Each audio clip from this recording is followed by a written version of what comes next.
おはようございます。アメリカ移住12年目の無職の TK です。これからアメリカに来る人がアメリカの詐欺に遭わないために、おいらのアメリカ詐欺体験談をまとめました。このビデオを最後まで見ていただければ、アメリカでほとんど失敗することはございません。大体のアメリカの詐欺はガン無視することで防ぐことができます。スリの多いヨーロッパと違って、東京くらい安全と言っても過言ではないニューヨーク。貴重品を前に持つとか身構える必要はほとんどありません。大切なのは誰もが子供の頃に教わった知らないおじさんと話してはいけないということです。本日はおいらの失敗談からこれからアメリカに来る人が気をつけた方がいいことを話していきます。最後までごゆっくりお楽しみください。iPhone の契約にぼったくりの34万円。11年前の詐欺被害。おいらがニューヨークに移住した2日目に携帯が必要だなと思い、ふらっと立ち寄ったマンハッタンのとある携帯ショップ。ぼったくられました。結局 SIM フリーの iPhone5 にいろいろ込み込みでトータル34万円支払うことになりました。嘘のような本当の話です。日本の友人からアメリカではボライゾンがおすすめと聞いていたので、ボライゾンと書かれたショップに行ったのですが、そこはどうも正規代理店ではなかったようです。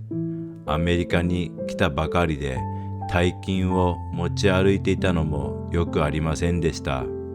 英語も話せないし、次の日返金してほしいとお願いしても拒否されました。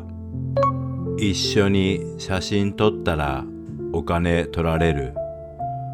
これは詐欺とは違いますが、タイムズスクエアにはスパイダーマンやミッキーマウスなど人気キャラクターがたくさんメキシコから来られているので、その人たちと一緒に撮影してもらったらチップを要求されるそうです。撮影してもらったことがないので分かりませんが、キャラクターの中の人たちはチップで1日$200ぐらい稼いでいるそうです。人間跳び箱。こちらもニューヨーク定番のパフォーマンス集団です。マイクパフォーマンスと大音量の BGM であっという間に人が人を呼び、何もやることがない観光客の人だかりができます。そこから観光客を数人縦に並べて人間跳び箱を作り、それをジャンプするだけのパフォーマンスです。少しだけ覗いてみましょう。ゴーゴーゴーゴ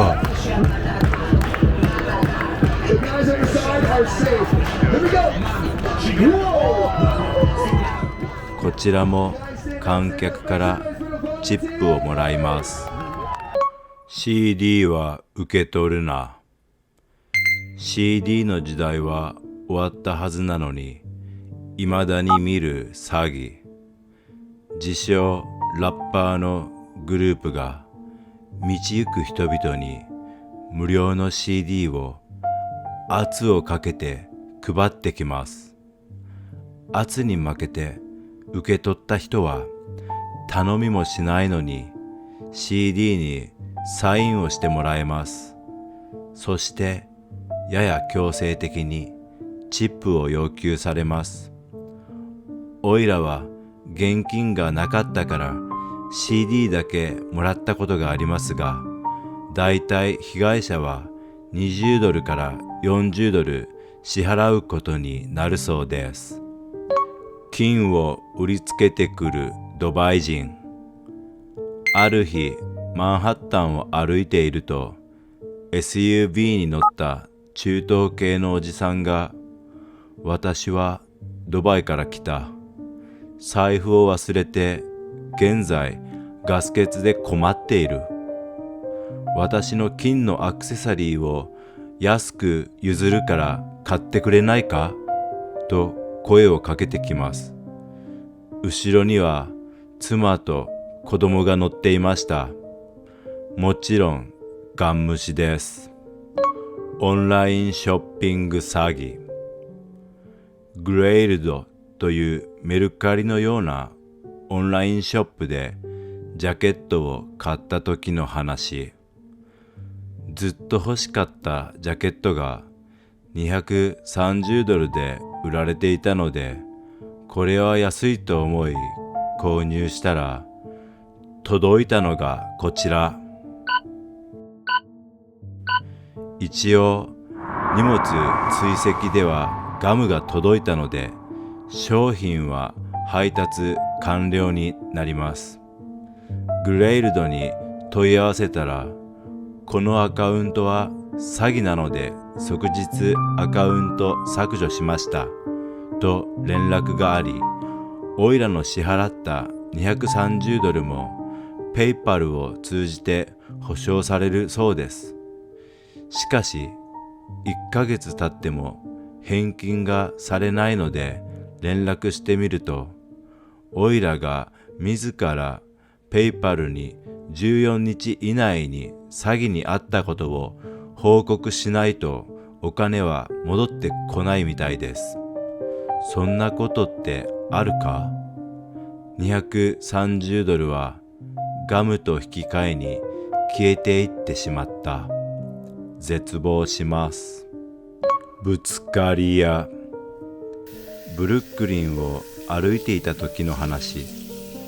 おいらも iPhone を見ながら横断歩道を渡っていたところ、向こうから2メートルくらいある黒人が歩いてきました。距離方角的にぶつからないと思い、おいらは歩き続けました。するとその黒人が急に不自然なまでの方向転換からの体当たりで、彼の持っていた携帯が派手に地面に落ちて壊れてしまいました。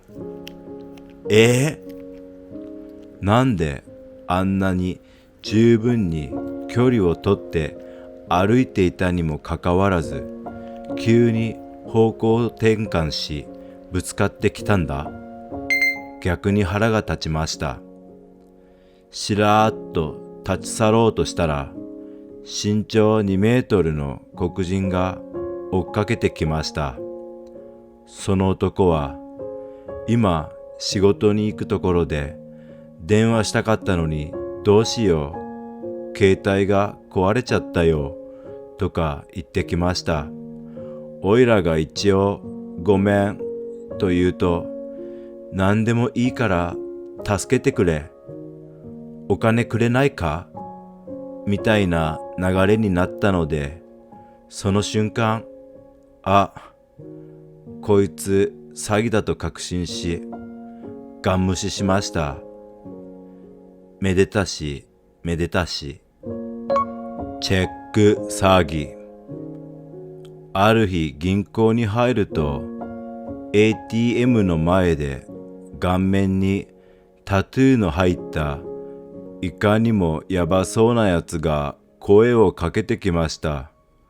その男曰く、200ドルのチェックがあるが、銀行のカードがなくて現金化できず困っていると言います。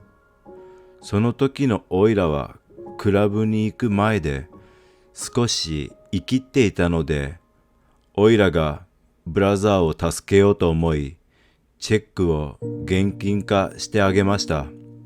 すると1週間後、そのチェックは無効となり、おいらの銀行口座はマイナス$200になっていました。とほほ。当たり前だけど、知らないチェックを勝手に受け取ってはダメ。絶対。以上がおいらが11年間でニューヨークで受けた詐欺事件です。ニューヨークって安全になりました。これからアメリカに来る方は、おいらのビデオを思い出して同じようなシチュエーションに遭遇した場合は、ぜひガン無視してくださいね。知らないおじさんに話しかけられても話してはいけません。ここまでご覧いただきました皆様、本日の YouTube はいかがでしたか？気に入っていただけたらチャンネル登録とグッドボタンよろしくお願いします。それではまた来週金曜日夜7時にお会いしましょう。おやすみなさい。